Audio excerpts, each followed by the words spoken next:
నోట్లో పెట్టుకోగానే కరిగిపోయే ఈ రాయల్ కాజు పన్నీర్ బిర్యానీ టేస్ట్ ఒక్కసారి ట్రై చేస్తే మళ్ళీ మళ్ళీ చేయాలనిపిస్తుంది. హైదరాబాద్ స్టైల్లో ఇంట్లో ఉన్న సింపుల్ ఇంగ్రీడియంట్స్తోనే మనం ఈరోజు ఒక రెస్టారెంట్ స్టైల్ బిర్యానీని చేయబోతున్నాం.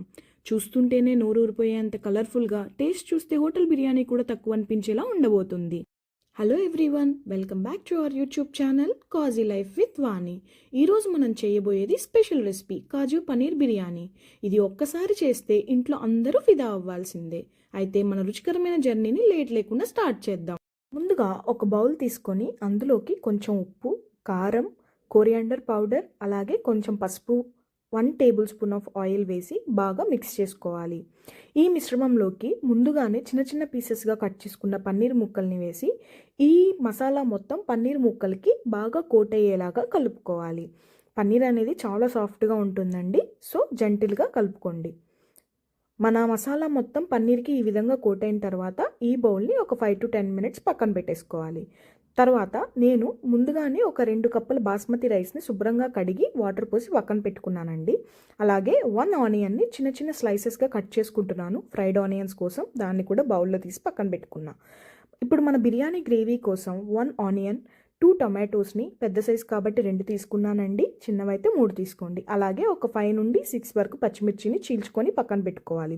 వీటన్నిటిని చిన్న చిన్న పీసెస్గా కట్ చేసుకోవాలి. నేనైతే చాపర్లో వేసేస్తున్నాను, ఈజీగా అయిపోతుంది కాబట్టి. సో టమాటోస్ని కూడా ప్యూరీ లాగా చేసేసుకుంటాను అనమాట. ఇప్పుడు ఒక జార్ తీసుకొని 4 నుండి 5 వెల్లుల్లిపాయలు, 2 నుండి 3 పచ్చిమిర్చి, అలాగే 2 ఇంచులు అల్లం, వీటి మొత్తాన్ని చిన్న పీసెస్గా కట్ చేసుకొని దీనిలో వేసుకొని పేస్ట్ లాగా రెడీ చేసుకోవాలి. ఇప్పుడు స్టవ్ ఆన్ చేసుకొని ప్యాన్ పెట్టేసుకొని దాంట్లోకి 3 టేబుల్ స్పూన్స్ ఆఫ్ గీని వేసుకోవాలి. గీ మొత్తం కరిగిన తర్వాత దాంట్లో మనం ముందుగానే మసాలాలో కోట్ చేసి పెట్టుకున్న పన్నీర్ పీసెస్ని యాడ్ చేసుకొని ఈ పన్నీర్ పీసెస్ అనేవి గోల్డెన్ కలర్ వచ్చేంత వరకు ఫ్రై చేసుకోవాలి.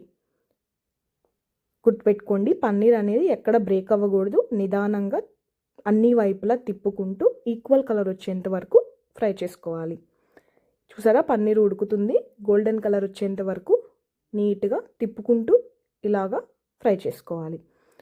గోల్డెన్ కలర్ వచ్చిన తర్వాత ఈ పన్నీర్ అన్నిటిని ఒక బౌల్లోకి తీసుకొని పక్కన పెట్టేసుకోండి.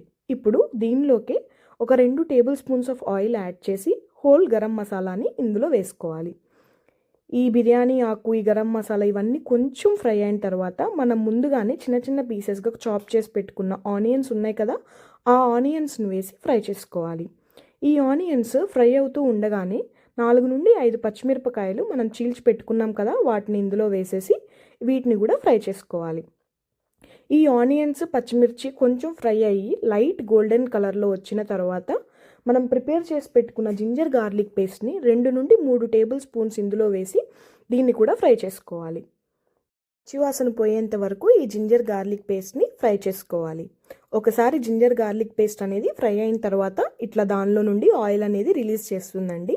ఇలా రిలీజ్ చేస్తే అది ఫ్రై అయిపోయినట్లే. ఇప్పుడు ఇందులోకి మనం ముందుగానే ప్యూరీగా చేసి పెట్టుకున్న టమాటోస్ ఉంది కదా, ఆ టమాటోస్ మిక్స్ని యాడ్ చేసుకుందాం. యాడ్ చేసుకొని కలుపుకుంటూ ఫ్రై చేసుకోవాలి. టమాటోస్ అనేవి కొంచెం కుక్ అయిన తర్వాత దీంట్లోకి సాల్ట్, అలాగే కొంచెం పసుపు వేసి పూర్తిగా కుక్ అయ్యేంత వరకు బాయిల్ చేసుకోవాలి.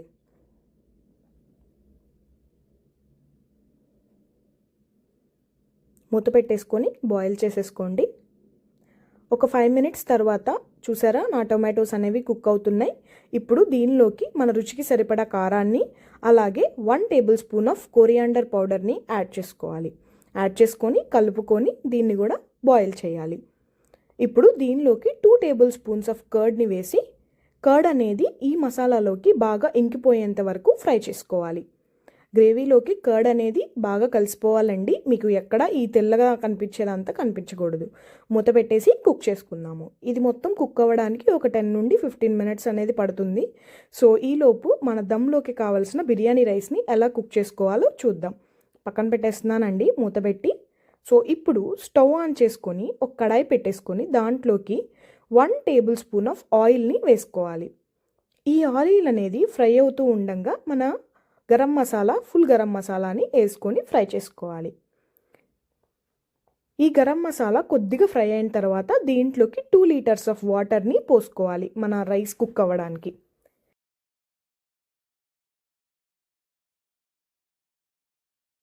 వాటర్ ఇట్లా మరుగుతూ ఉండగా దీనిలోకి 1 టేబుల్ స్పూన్ ఆఫ్ సాల్ట్ని యాడ్ చేసుకోవాలి. సాల్ట్ యాడ్ చేసుకోవడం వల్ల మన బిర్యానీ అనేది చప్పగా ఉండదు. సాల్ట్ వేసాక ఇలా మరుగుతున్న వాటర్లోకి కొద్దిగా నిమ్మకాయ వేసుకోవాలి. నిమ్మకాయ వేసుకోవడం వల్ల మన రైస్ అనేది తెల్లగా ముత్యాల్లాగా వస్తాయి. ఇప్పుడు దీనిలోకి ముందుగానే నానబెట్టుకున్న బాస్మతి రైస్ని యాడ్ చేసుకోవాలి. ఈ బాస్మతి రైస్ అనేది 70 to 80% కుక్ అయ్యేంత వరకు కుక్ చేసుకోవాలి. ఓవర్ కుక్ అయితే మనం దమ్ పెట్టినప్పుడు బిర్యానీ అనేది ముద్దగా అయిపోతుంది. సో 70 to 80% అనేది పర్ఫెక్ట్గా ఉంటుంది. అలా కుక్ చేసుకోండి. ఈ కుక్ అవ్వడానికి 10 నుండి 12 మినిట్స్ వరకు పడుతుందండి. సో మూత పెట్టేసి కుక్ చేసుకుందాం.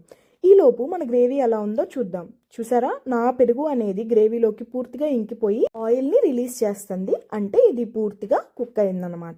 ఇప్పుడు దీనిలోకి 1 tablespoon of crushed kasuri మేతిని యాడ్ చేస్తున్నానండి.